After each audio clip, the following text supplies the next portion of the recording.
नमस्कार, मैं डॉक्टर नरेंद्र गुप्ता। ये भाई साहब लिख रहे हैं। अब जो लिख रहे हैं वो तो ठीक है, पर जो कुछ लिख रहे हैं ये होम्योपैथी की दो दशा को दिखाता है कि जो कोई भी 4 किताब उठाता है, 2 रुपए की किताब उठाता है, उसको पढ़ता है, समझता है वो होम्योपैथिक डॉक्टर बन गया और वो इलाज भी शुरू कर देता है। तो ये उसी किस्म के लोग हैं जिसके कारण होम्योपैथी जिंदा भी रही है और होम्योपैथी की गुडविल खराब भी हो गई है। तो ये भाई साहब पूछ रहे हैं, सर कॉस्टिकम प्राय पैरालिसिस के केस में दी जाती है, फिर इस गैस के केस में कैसे काम किया, मुझे समझ नहीं आया। मैंने फिर जिनका जवाब दिया कमेंट करके, ज़्यादातर होम्योपैथिक डॉक्टरों को होम्योपैथी फिलॉसफी का प्रारंभिक ज्ञान मतलब बेसिक नॉलेज तक नहीं होती है। इसी कारण से ज़्यादातर होम्योपैथ सही विधि से इलाज कर ही नहीं पाते हैं। मेरे वीडियोस को लगातार देखते रहें, यही होम्योपैथी का इलाज करने का सही तरीका है, सही विधि है। अब लोग मेरे इन चीज़ों पे उंगली उठाते हैं कि यही सही विधि क्यों है, हमें भी तो रिजल्ट मिलते हैं। बिल्कुल मिलते हैं, पर अगर आपके दिमाग को जरा भी खुला रखोगे तो समझ आएगा कि आपको रिजल्ट नहीं मिलते हैं। बहुत ही सुपरफिशियली रूप से दवाई रोगी को रिलीफ देती है। रिजल्ट होम्योपैथी के जो होने चाहिए वो आपके पास होते नहीं हैं, अक्सर नहीं होते हैं, क्योंकि ये न मिक्सोपैथी से चलती है, न मल्टीपल रेमेडी से चलती है, न बायोकेमिक से चलती है, न ये जो बैक फ्लावर रेमेडीज है उससे चलती है, ना कभी पोटेंसी बदलने से चलती है कि भाई कभी 30 दे रहे हैं, अभी 200 दे रहे हैं, फिर 3 दे रहे हैं, फिर 6 दे रहे हैं, फिर LM दे रहे हैं। ये इस किस्म की नाटकबाजी करने से, और आजकल तो नया ट्रेंड चल गया भाई 3 कप ट्रीटमेंट, कोई हेयर ट्रीटमेंट दे रहा है। तो ये सारी मूर्खताएं करने का मतलब सिर्फ इतना है कि हमको होम्योपैथी आई नहीं है। अगर होम्योपैथी आएगी तो फिर उसका कुछ रूल होगा तो सब उसको फॉलो करेंगे। ये नए तरीके जो निकले हैं ये इसीलिए निकले हैं कि होम्योपैथी की समझ नहीं है। तो इसीलिए ये ऐसे लोग पूछ रहे हैं कि भाई कॉस्टिकम पैरालिसिस की दवाई होती है, जबकि होम्योपैथी में कभी भी बीमारी के नाम पर इलाज नहीं किया जाता है। ये सही तरीका है। पर 99% से भी ज़्यादा होम्योपैथिक डॉक्टर बीमारी के नाम पे चलते हैं कि ये गैस की दवाई, ये पैरालिसिस की दवाई, ये जुकाम की दवाई, ये सर दर्द की दवाई। दुनिया में बिलियंस ऑफ बिलियंस बीमारियां हैं और आगे भी आती रहेंगी। तो आप इन सब के लिए कहाँ से दवाई लाओगे?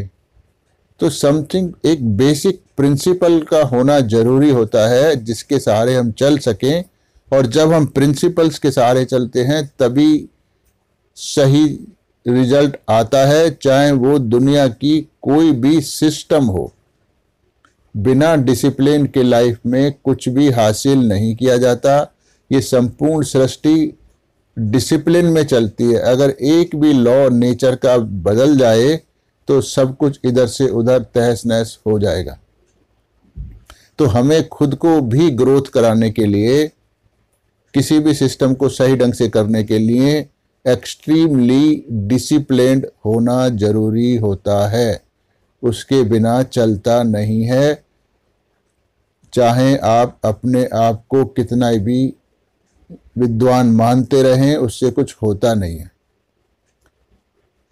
तो जब कोई दवाई हम इस माइंड मेथड में देते हैं, या किसी और तरीके से भी लोग कहते हैं क्लासिकल में देते हैं, तो वहाँ इंडिविजुअलाइजेशन करा जाता है कि इस मेडिसिन के जो कैरेक्टरिस्टिक सिम्टम हैं, जो इस मेडिसिन को आइडेंटिफाई कराते हैं, वो पेशेंट के ना कि उसमें मौजूद बीमारी के, पेशेंट के लक्षणों से मैच कराया जाता है। अगर दोनों एक जैसे हैं, सिमिलर हैं, तो फिर वो मेडिसिन रोगी के लिए सिमिलिमम का काम करती है। अब इसमें सवाल उठता है कि पेशेंट के सिम्टम कहा मैंने, ना कि बीमारी के सिम्टम का। तो बीमारी में अगर 10 मरीज हैं, 50 मरीज हैं, 100 मरीज हैं, तो उनमें कुछ कॉमन सिम्टम होते हैं। जैसे मान लो कोई फ्लू आ गया, तो मान लो उसको जुकाम हो गया, उसकी नाक बह रही है, इरिटेशन हो रहा है, छींक आ रही है, कुछ ये सब कॉमन सिम्टम हुए जिससे हमें पता लगा भाई जुकाम है। पर जुकाम जिस व्यक्ति को, इसलिए इनकी तो एक ही दवाई आ जाएगी, पर वो काम नहीं करेगी सब मरीजों पे, किसी एक पे तुक्के से लगेगी। पर जब हम उस मरीज का इलाज करेंगे जिसको जुकाम हो रहा है, तो फिर हम उस मरीज के बारे में पूछेंगे भी तेरे को जुकाम से क्या दिक्कत हो रही है, या ऐसे कैसा उसका बिहेवियर जो हो गया है। जरूरी नहीं है कि उसको दिक्कत ही हो, जो जुकाम के कारण उसमें बदलाव आया है या बिल्कुल बदलाव नहीं आया है, तो वो दोनों मरीज के सिम्टम होंगे, ना कि जुकाम के होंगे। तो जैसे कोई मरीज जुकाम में बिल्कुल सुस्त हो जाते हैं, कुछ लोग चिड़चिड़े हो जाते हैं, कुछ लोगों को प्यास लगती है तो कुछ लोगों को प्यास नहीं लगती है, कुछ लोगों को जुकाम होने से घर से बाहर निकलने का डर लगता है कि हम दूसरों को भी लगा देंगे, कुछ ऑफिस जाने से डरते हैं कि बाहर सब लोग क्या कहेंगे कि इसको जुकाम हो गया। तो ये सबके अलग अलग लक्षण होते हैं। ऐसे हजारों किस्म का बर्ताव रोगियों के अलग अलग होता है। तो इसी तरह एक जुकाम के रोगी को, हम हजारों रोगी होंगे तो उनको हो सकता है कि हम हजारों किस्म की अलग अलग दवाइयों का चुनाव करें और वही उसकी सटीक दवाई होगी।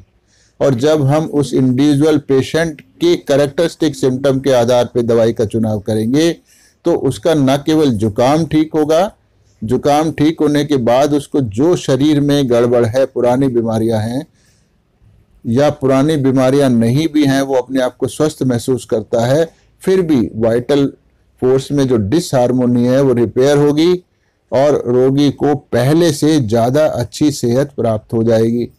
और साथ ही साथ जो फ्यूचर में आने वाली बीमारियां थी, जो कि डेफिनेट होती हैं क्योंकि वाइटल फोर्स में गड़बड़ होती है, तो वो बीमारियों का आना भी रुक जाएगा।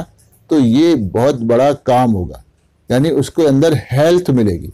लेकिन जब आप पैरालिसिस के नाम पे दवाई दोगे, जुकाम के, खांसी के, दस्त के, उल्टी के नाम पे दवाई दोगे, तो हो सकता है आपकी दवाई से वो चीज़ ठीक हो जाए, पर रोगी का तो आप बहुत ज़्यादा नुकसान कर ही देते हो, क्योंकि एक तो वाइटल फोर्स की रिकवरी आपने नहीं कराई और दूसरा अपनी दवाई का जो इम्पैक्ट रोगी के वाइटल फोर्स से पड़ेगा वो और एक ऐड हो जाएगा, तो रोगी के वाइटल फोर्स में आई हुई गड़बड़ी को ये रीइंफोर्स करेगा, तो गड़बड़ी बढ़ जाएगी। इसी को लोग कहते हैं कि सप्रेशन हो जाता है। और ये कॉमन देखने में आता है। कैसे देखने में आता है कि जब एक मरीज डॉक्टर के पास जाना शुरू करता है किसी बीमारी के लिए, खासतौर से एलोपैथिक वालों के लिए पास, तो हम देखते हैं कि कुछ समय बाद उसकी विजिट डॉक्टर के पास बढ़ने लगती है। मतलब है कि अगर एक रोगी आज गया और उसको फिर 3 महीने बाद या 6 महीने बाद डॉक्टर की जरूरत पड़ती है, तो अगली विजिट उस 6 महीने से निश्चित रूप से पहले ही पड़ जाएगी, चाहे उसी बीमारी के लिए या फिर किसी नई बीमारी के लिए, और उसके बाद उससे और कम समय में डॉक्टर के पास जाना पड़ेगा। तो इसका सीधा मतलब है कि उसकी बीमारी धीरे धीरे बढ़ रही है। वो जिस बीमारी के लिए पहले दिन गया था, हो सकता है वो ना हो, कुछ अलग हो, पर उसकी सेहत धीरे धीरे करके खराब होती जा रही है, ये तो निश्चित है। तो इसका सीधा मतलब है कि उन दवाइयों से, जिनको हम चमत्कारिक दवाई बोल रहे हैं, एलोपैथिक मेडिसिन्स, उनसे इलाज नहीं हो रहा है, आपकी सेहत खराब हो रही है। और यही हाल होम्योपैथी का होता है कि एक होम्योपैथ के पास जब एक रोगी जाने लगता है, वो लोग, वो डॉक्टर्स, वो होम्योपैथ जो जनरलिटीज पे, रेयर पे, बायोकेमिक पे, मिक्सचरपैथी पे, की नोट्स पे प्रिस्क्राइब करते हैं, उन लोगों के मरीज ठीक होते हैं, उनको रिलीफ आ जाता है, पर उस मरीज की विजिट उस होम्योपैथ के पास बढ़ने लगती है और कुछ समय बाद उसी डॉक्टर से उस रोगी का जो तकलीफ है उसमें आराम आना भी कम होने लगता है और आखिर में वो जितनी मर्जी जान लगा ले मरीज को आराम फिर दे नहीं पाता है। ये तरीका होता है। इसका वजह क्या है?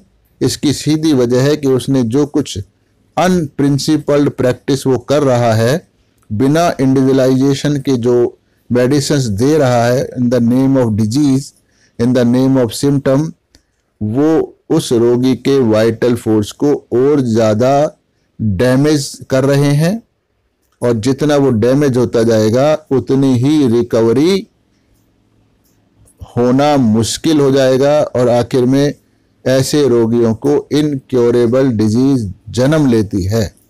बड़ी बड़ी बीमारियां जैसे डायबिटीज है, ब्लड प्रेशर है, हार्ट की दिक्कत है, कुछ और है, कोई पैरालिसिस है, ये सब ऐसा ही कुछ बड़ा हो जाता है पर ना तो डॉक्टर को मालूम होता कि ये उसकी कारनामा है और ना ही मरीज को पता लगता। मरीज तो उसके गुणगान गाता ही रहता है क्योंकि वो तो जब भी डॉक्टर के पास गया उसने उसको आराम दे दिया। पर आराम देना इलाज करना नहीं होता है। इलाज करना वही होता है जहां वाइटल फोर्स की हार्मोनी को रिस्टोर किया जाए और ऐसा होम्योपैथी के किसी भी मेथड में नहीं होता है। और ये क्लासिकल वाले भी अपने आप को बड़ा बिल्ला उठा के घूमते हैं, झंडा उठा के, कि हम लोग अच्छा काम कर रहे हैं और हम ही बहुत अच्छे लोग हैं। बिल्कुल भी अच्छे नहीं हैं, क्योंकि मैंने देखा है लोग 2-2, 3-3 घंटे रोगी से इतनी लंबी हिस्ट्री लेते हैं और जब मेडिसिन देते हैं तो 9 में से 10 में से 8 बार उनका प्रिस्क्रिप्शन काम नहीं करता है। तो फिर डेफिनेट कहाँ हुए। लेकिन जब हम इस माइंड मेथड से चलते हैं तो हम 10 में से कम 8 लोगों को बहुत अच्छा प्रिस्क्रिप्शन दे पाते हैं। ना केवल उसको रिलीफ दे पाते हैं बल्कि उसकी जो बीमारी है, जो वाइटल फोर्स की डिसहार्मोनी है, उसको भी रिस्टोर कर पाते हैं। और इसका फिर सबूत क्या होता है? सबूत एक ही है कि धीरे धीरे करके मरीज को हमारी ज़रूरतें कम होने लगती है। तो सीधा मतलब है कि मरीज कब आता है डॉक्टर के पास? जब उसको परेशानी हो रही होती है अपनी बीमारियों के कारण, उनको समाधान चाहता है वो। पर जब उसको ऑलरेडी बीमारियां होना कम हो जाती हैं तो वो हमारे पास क्या करने आएगा?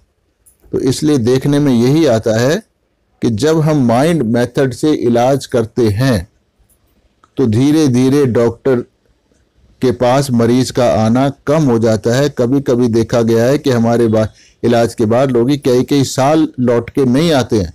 मैं तो ठीक चल रहा था, उनका यही स्टेटमेंट होता है। लेकिन जब फिजिकल्स पे आप करते हैं तो फिर तो पहले अगर 6 महीने बाद आया था तो अगले बार वो 5 महीने बाद या 5.5 महीने बाद डॉक्टर के पास लौट आएगा और फिर वो रेगुलर दवाई खाते रहते हैं, इसीलिए क्योंकि वो सही तो होने वाला नहीं है। जो कुछ जिस मेथड से वो कर रहे हैं उससे सही नहीं होने वाला। तो ये इस कुछ बातें से समझ सकते हैं कि अकेला ये माइंड मेथड है जो मैं आपको सिखाने की कोशिश कर रहा हूं, जिससे इलाज संभव है।